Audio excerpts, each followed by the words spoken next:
No, pero no están todos. Voy a hacer vista gorda solo por esta clase. Esperemos que lleguen a esto al final del semestre. Si no les va a pesar.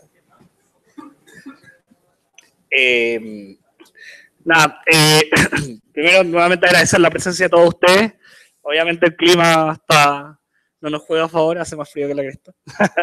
Así que nada, al igual que ayer, durante el transcurso del día va a empezar a llegar más afluencia público.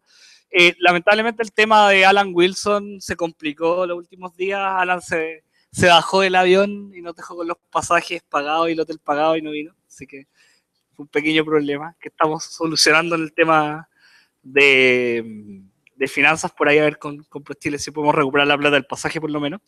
Pero no nos dio tiempo de cambiar la parrilla, así que lo que vamos a hacer para el día de hoy, vamos a adelantar la parrilla de la mañana. Así que vamos a partir con Leonard, que nos va a mostrar el proyecto de Riot Simulator, que es un proyecto súper notable porque conjuga dos cosas. O sea, una buena idea de mecánicas, una buena idea de proyecto, y adicionalmente también un sentido de un mensaje social que quiere comunicar y que ha estado bastante involucrado. Así que él les va a poder comentar bastante más respecto al proyecto. La charla de Leonard va a ser obviamente en inglés, pero después pueden realizar las consultas y si quieren realizar las consultas yo los puedo ayudar a traducir lo que necesiten consultarles con el fin de que puedan obtener la mejor información respecto al proyecto de él. Como obviamente estamos partiendo y vamos a tener hartas sorpresas durante el día. De hecho, la primera que vamos a partir, vamos a regalar un par de poleras con nuestro sponsor Google. Ahí, me agarró. y durante el día vamos a estar sorteando una mayor cantidad de poleras. El otro, como les mencioné ayer, vamos a estar entre el día de hoy y el día de mañana sorteando algunas entradas a FestiGame. Así que esperamos que todos estén por aquí con el fin de que puedan participar en el sorteo y no se queden abajo, dado que luego del miércoles de mañana vamos a continuar en FestiGame todo lo que son nuestras actividades de la semana del videojuego. Así que nada, le doy la bienvenida al día de hoy. Van a llegar el resto de los invitados durante el día. Así que sin más, les presento a Leonard, the Riot Project. Por favor. Please. Okay, so you can use this microphone on this one. This one is, I guess, is there, so you can move freely. Mm-hmm. Okay, so the stage is yours. All right. So let me give you a brief presentation. I'm Leonard Menchiari. I'm originally from Italy. I moved to Los Angeles to study and develop movies for quite some years. And after a while, I got hired at Valve for a few months, for like 6 or 7 months, working on a series that got canceled, and I got a little bit of a background of the video game industry. When I got back in Italy, I went through some pretty heavy experiences, noticing some very bad civil disorders going on that made me think and understand a lot of things.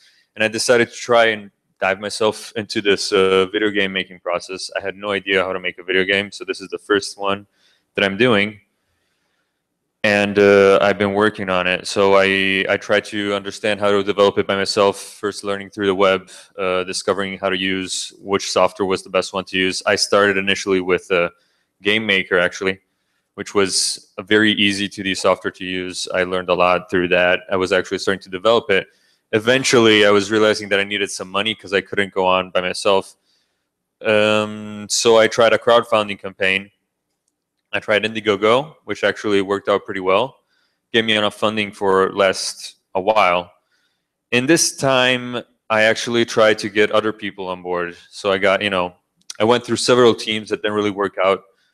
So I realized that most of the stress and most of the work is actually trying to find a good team to work with, because that's like the main core. Without that, I had to restart the project like 3 or 4 times, which is crazy. Like once you restart this from scratch, every time is like hits you really hard. So you gotta push forward and restart again, until eventually I found at the end of last year a team that actually made me found a good programmer, which I actually am in contact now. And we're developing, pretty much the both of us, this game at a very high speed, considering all the time that was taken beforehand. So right now with the solid team, let me present the team, which is me, who actually is doing, a bunch of, I'm actually directing, creating, doing the design, the graphics on this game. Yeah, that's actually me in a situation there. This is the programmer, coding hardcore, even though he's got his hand broken. Still pushing forward. He's going through so many crazy shit. Even with his family, like everything's going bad with him, but he's pushing really hard. I've never seen someone that strong, like working on something without any kind of stop. Then we got, Fabrizio, which is Zago. He's working on the shaders, special effects, making everything look kind of cool, pixel arty, and everything. And then I got a sound designer and a music composer, which is actually really good as well. So now we finally have the team together, and we're developing really fast. So the objectives are actually pretty solid. I want to try to show real events and try to be as objective as possible. It's really hard once you see certain situations, because after you experience firsthand seeing police beating up old ladies and breaking their arms, it's kind of hard to get in a perspective of seeing policemen as also people who are trying to fight for the people. But you can't really focus on just one side, because there's also other sides happening on the other faction.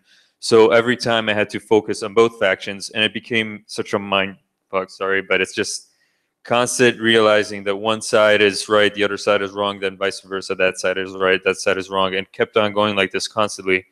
It really drives you insane, but you got to find a balance and try to realize what's good and bad about both situations, what makes it actually like a pretty stable thing.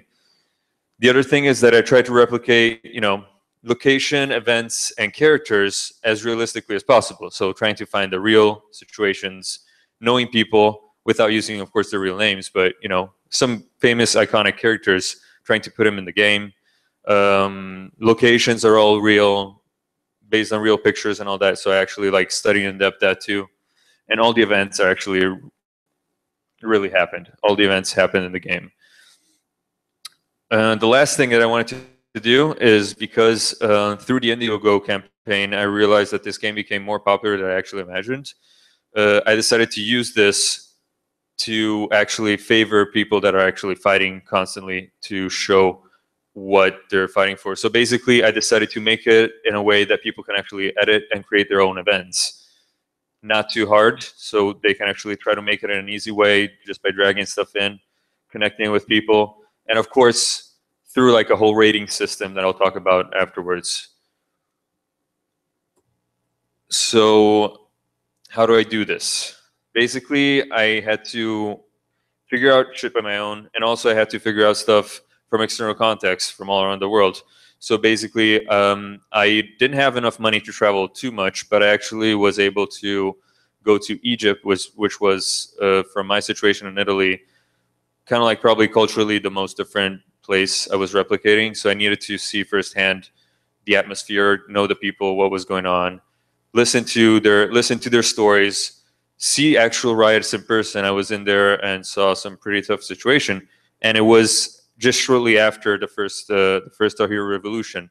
So it wasn't even like a very heavy moment. It was pretty much a peaceful moment, but I still was able to see some of the stuff.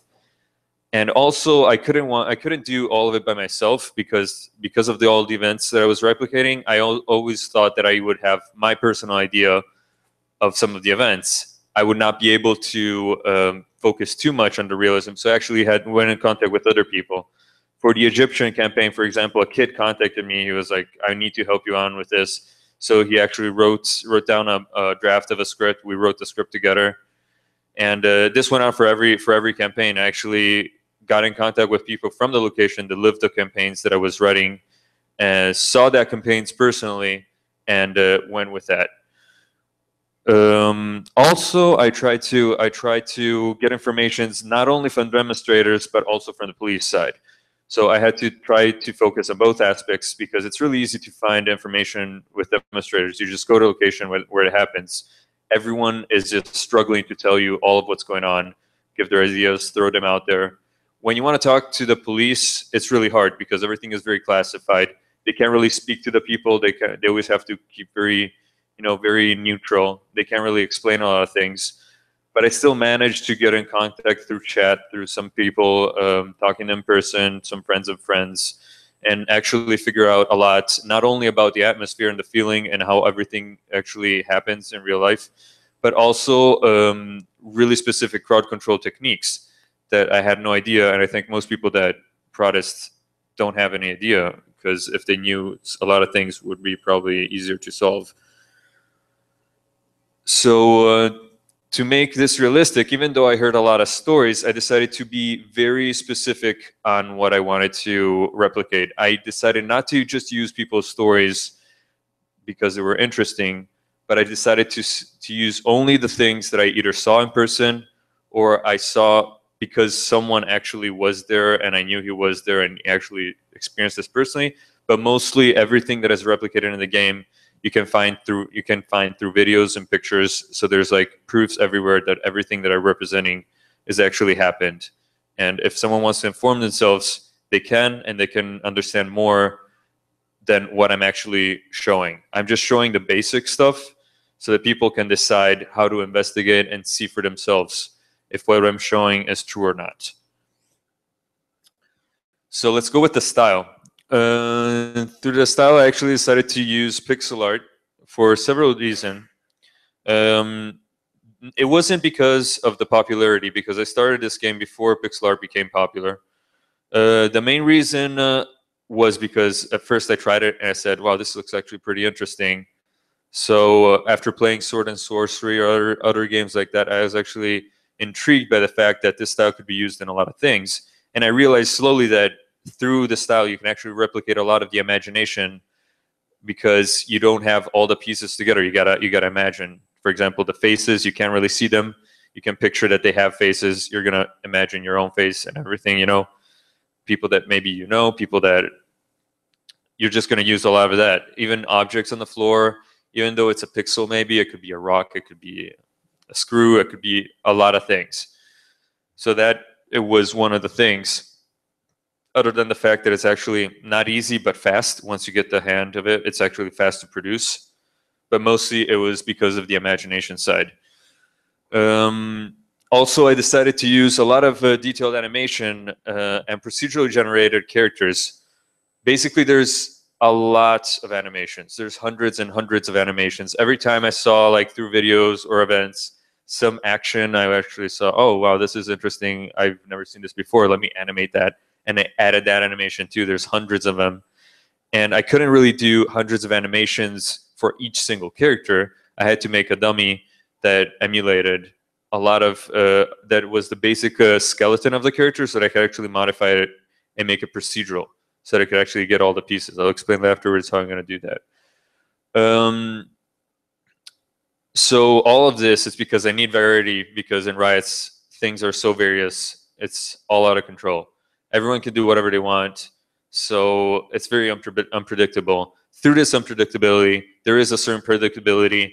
That's how you can use crowd control to control the people when you're with them, when you're against them, which is never really with or against the people, but it's mostly to understand the crowd controlling techniques through an actual crowd or through an actual police order. So basically, this is how I actually made the characters. You have a dummy, which is a character animated. This was the only character that I animated. Had like thousands of frames, but through that, I was actually able to change the colors, of pants or arms. I could change the hand. I could cut out the pieces, so I could decide to use only the shoulders, make it bigger, create shoulder pads, or I could use only the knees, or I could use only the belt, make the belt go longer, so I could actually use it as short pants, etc., etc. I designed all the heads so they could be tracked and placed on the real head, and then eventually I was able to replicate hundreds of different clothes, hundreds of different skins, all put together. It's like billions of different combinations. So every time you see the game, there's always going to be different characters. Of course, you're going to realize some of the clothes, but that always happens. But it's actually going to be pretty various. It's going to look like a pretty chaotic crowd. Another thing I decided to use 3D to replicate a 2D regular look for a reason, so that I could actually put lights. I could put 3D lights, and I could make everything look different. So I could actually change the kind of backgrounds, change the lighting on the background, and create different atmospheres with a lot more detailed. So instead of just painting one scene, I decided to make a scene flat and then adding the lights afterwards, so I could actually make it with a good atmosphere. I could actually make it in a way, we worked really hard on this, to make it in a way that each character has its own bump skin, so they actually have 3D illuminations around them, even though they're just three-dimensional sprites. And the results are pretty nice. You have shadows. We actually worked on having pixel art, pixel shaded shadows, so that they're not like flat looking. They actually look like they're part of the scene. So we worked a lot on all this to make it happen. And now it actually works, which is fantastic. It took a while. Actually, kind of funny how I already did a while back a speech like this with all these things that were things that I was planning to do, and now they're all done, which is nice. Right now, there's this is not out yet. We're gonna probably make this come out after the game is released, because it's gonna take a while, but we need to put this. The map editor is gonna be very essential for this game, so that people can actually drag and drop elements from the scene into the game, drag and drop lighting, have everything very simple, so that you don't really need any artistic skills. There's going to be all the assets in there. Once you have the assets, you just put them in there, make the scene, put the trigger events, all the basic stuff, and it's gonna turn out to work out just like a level that we've been replicating. We're using the same techniques as the level editor. We just are not using the level editor yet because it's not there. We're making it in a way, though, that it's going to be.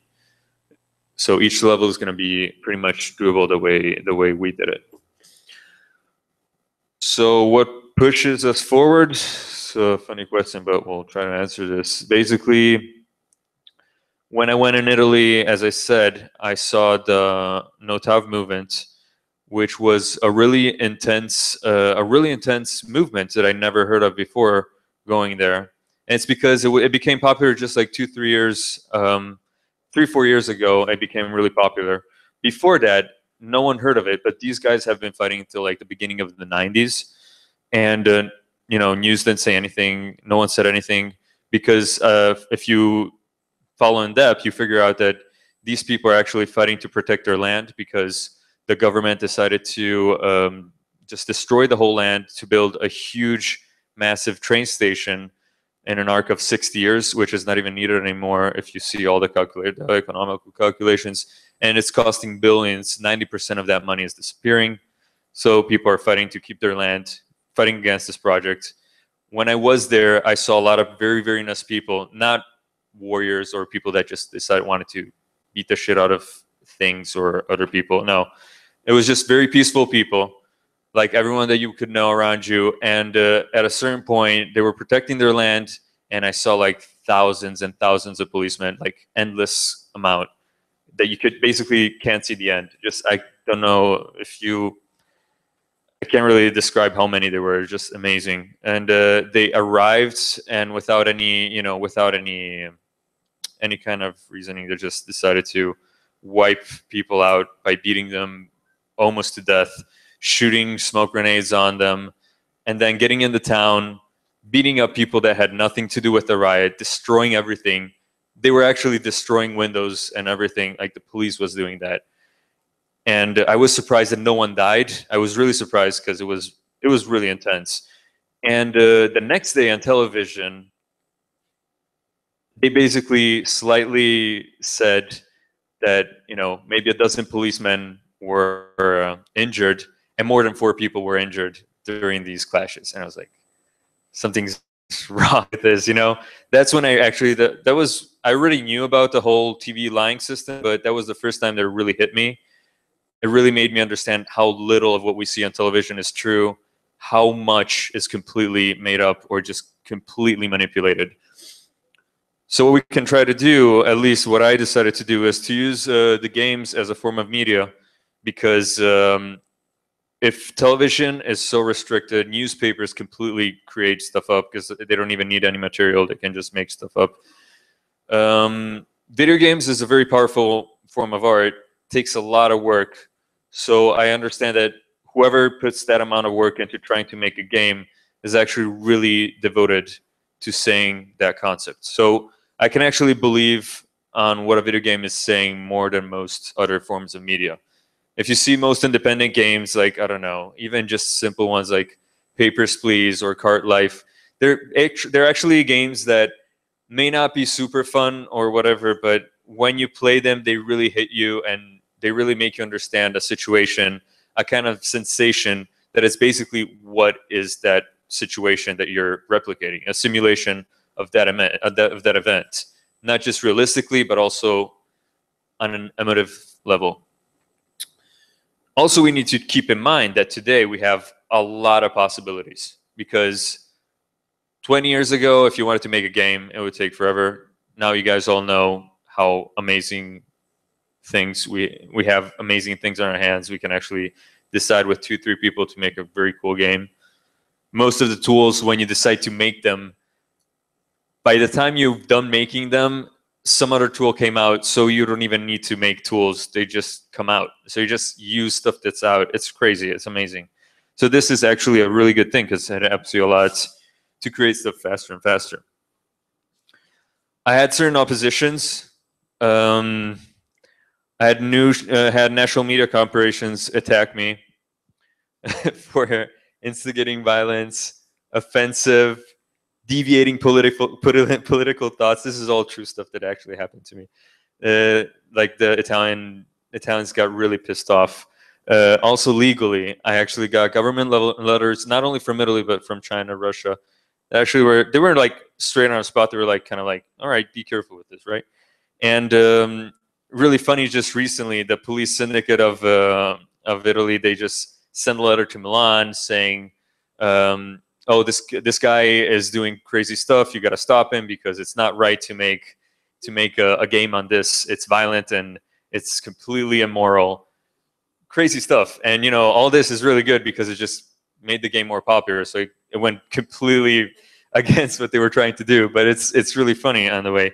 Also, there's the Apple Store that I'm still not 100% sure of that, but I know that they have some legal issues with replicating political content because they just want family games, which is, I don't know how that works. What's the connection with that? But I heard of some games that got canceled and banned. It's not my concern. I'm not going to change the game because of that. But it may be an issue, not too concerned. My main concern is time. It actually takes a long time. It took me a long time, and it's really hard to predict how long it takes, because sometimes it goes really fast. So you imagine that the game might be done in a few months, and then afterwards you realize that in a month nothing really happened. So it's really strange. I can't really calculate exactly how long it takes to make something like this. It goes at rates. So that's my main concern, because right now I think we were thinking of making this game come out by the end of September, but I don't think it's going to happen. Now we're hoping by the end of the year. That's my main goal. That's the main push. We're trying really hard for that. But of course, if it's not good, we're not going to release it. We need to make it right, because otherwise it's just going to be a waste of time, and doesn't make any sense to release a bad game.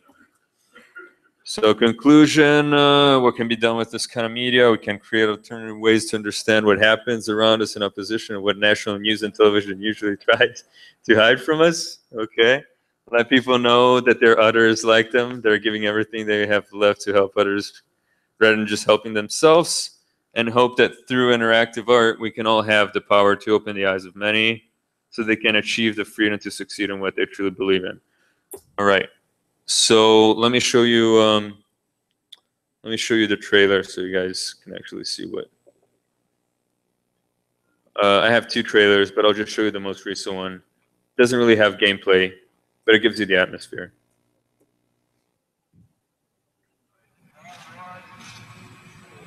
Ties of friendship for this week.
So I decided to keep the last part for questions because I didn't really know which part interested you most. So if you guys have any questions, feel free to just. Let me grab the microphone so we can record all.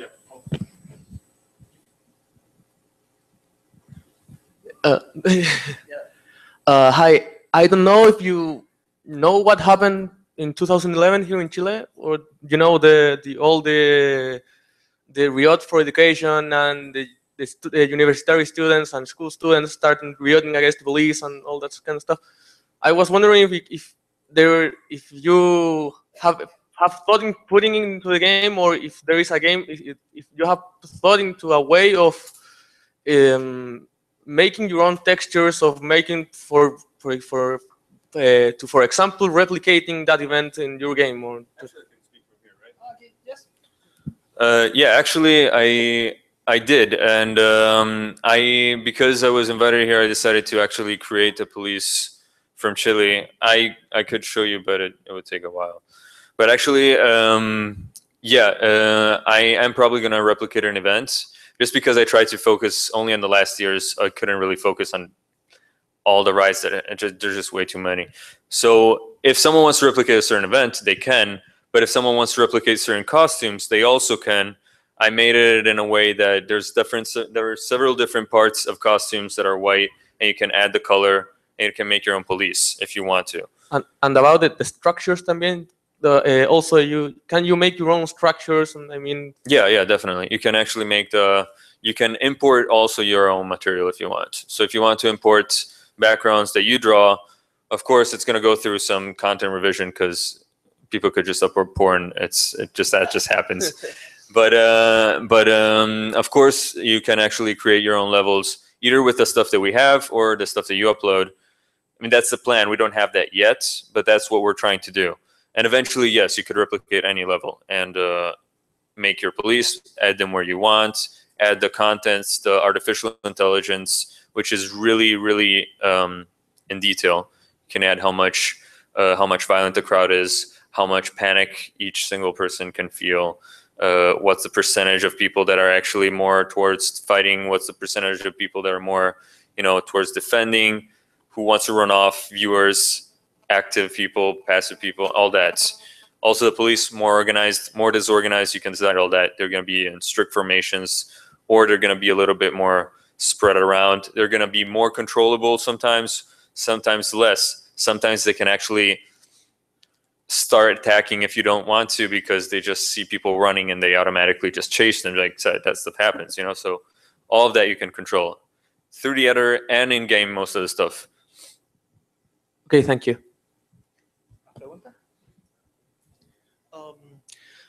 Through all the years that you've been developing, were there any point in time that you just wanted to drop the project entirely?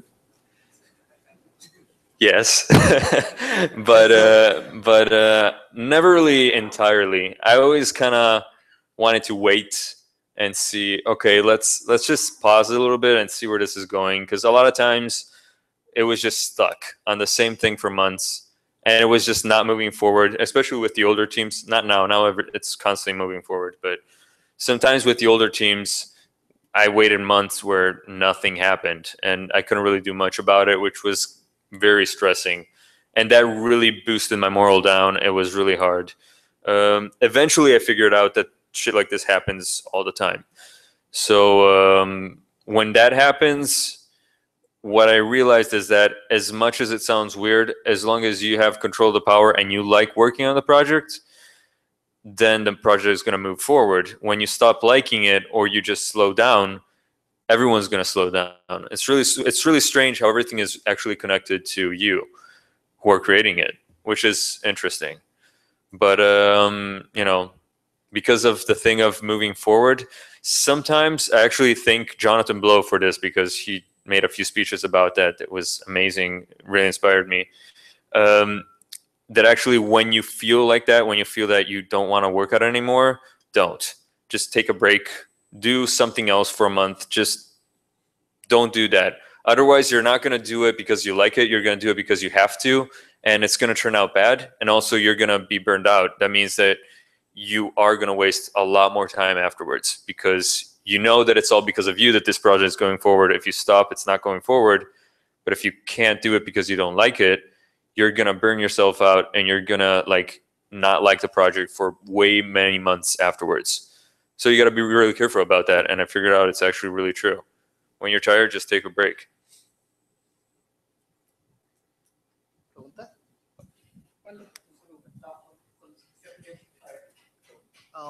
First of all, thank you. First of all, thank you for your presentation.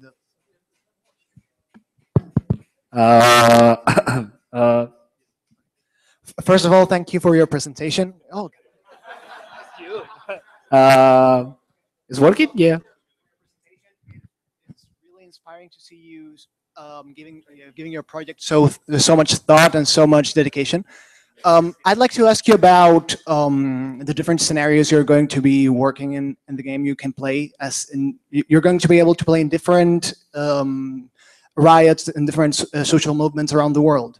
Are there going to be any specific mechanics in every scenario, or is it going to be? Actually, I'm going to show you a little bit of a few screenshots.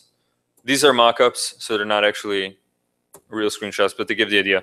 You're going to start the level by deciding what kind of objective you have. So there's different objectives for each level. You decide the map, you decide the weather and everything. You can add stuff with to the rebel side. You can add stuff to the police side.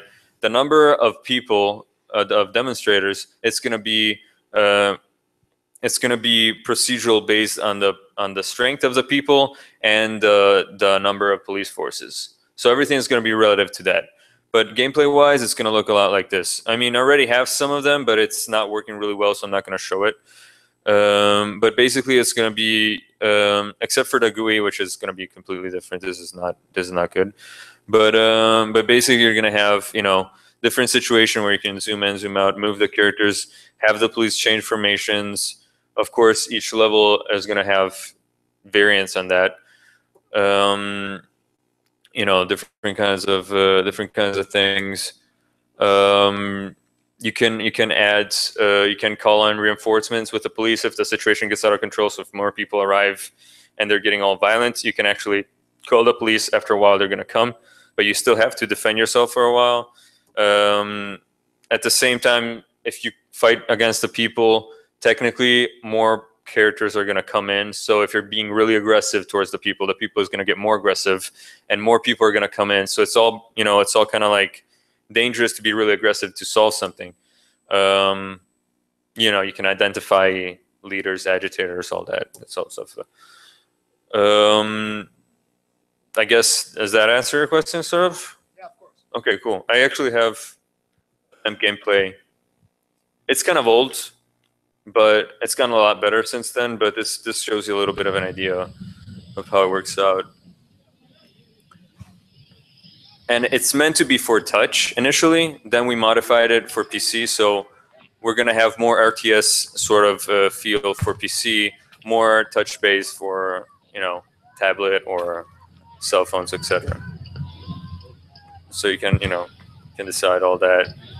And all of this is determined based on real artificial intelligence. So we're using not too much randomness. We're actually using some randomness because it's always kind of random. But most of the times, we're actually using real artificial intelligence based on random variables between each person. So when you see the randomness, it's actually because each person has its own personality that creates the randomness.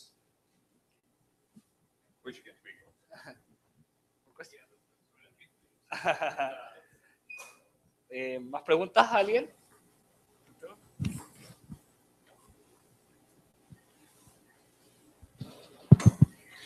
Yeah, hello. I wanted to ask you about your decision of making Riot a video game because of your movie background. Okay. Because I worked on movies, I realized that, movies are great, but it's a form of art that has only so much potential. The thing is that video games are an evolution of that in some ways. I mean, they can't really go in depth in certain ways, but they can go really in depth in other ways. What I mean is that the interactiveness, it's something that only this sort of art form has. And this is the only kind of art form where you can not say something directly. I mean, if I made a documentary of this, I would have just got my idea, showed it to you guys and say, hey, look, this is what I think, absorb it, right? No, I decided to make something that I can't really say what it is because I can't really know myself what it is. It's so complex that I don't have the potential of understanding it completely. So I decided to put everything in a sandbox that actually works so that we can all understand something out of it. So eventually, me who created the game can also understand something out of my own creation, which is, I think, something that can be done only in this kind of art form. Okay. ¿Alguna pregunta adicional?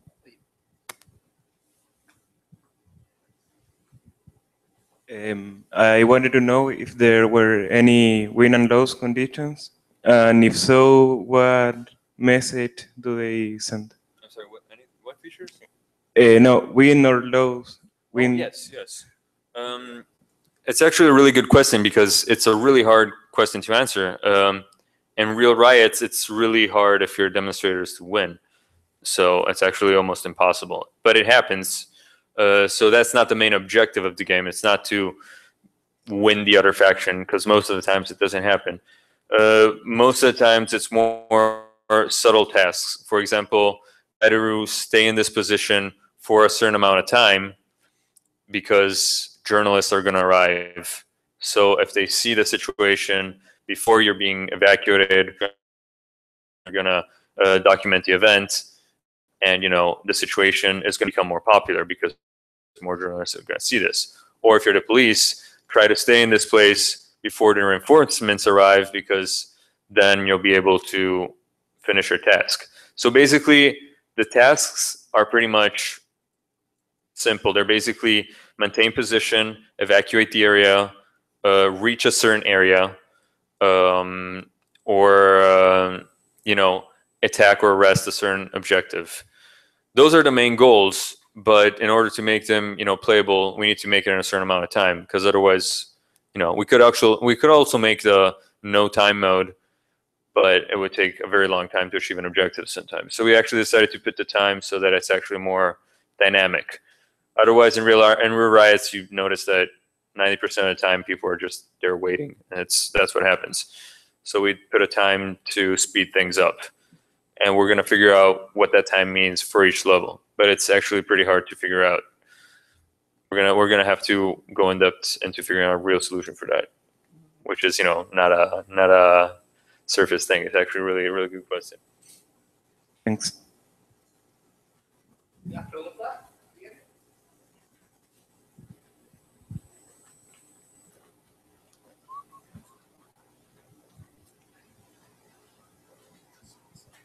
Hello, my name is Alejandro. I'm from Colombia, and I really like your game.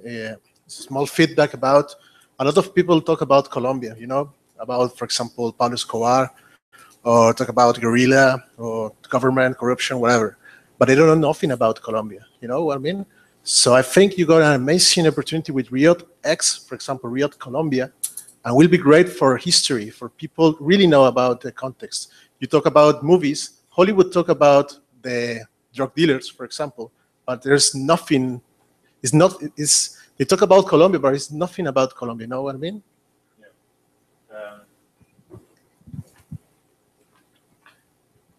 Yeah, and I actually got some people who emailed me about Colombia as well. And what's really interesting is that, the whole world is full of very interesting riots that we can't replicate them all. That's why I put the editor, because that's actually something that needs to be used so that people can actually show things like you just said and share them. All the sharing system is actually made in a way that the better the level is, made more historically accurate, more graphically nice, or gameplay-wise. If these three things are at the max, those are going to be the most relevant levels. So if people create the levels and they force themselves to try to achieve these three goals, they're going to be on top, and their levels are going to be more visible. So by doing this, hopefully we can start to see what most powerful riots are out there and which ones are actually changing the world, even though the news aren't talking about it. So yeah, that's that's what I say about it, which is awesome because a lot of people need to express their ideas as well. It's great. All right. Well, thanks everyone. Hope you enjoyed it.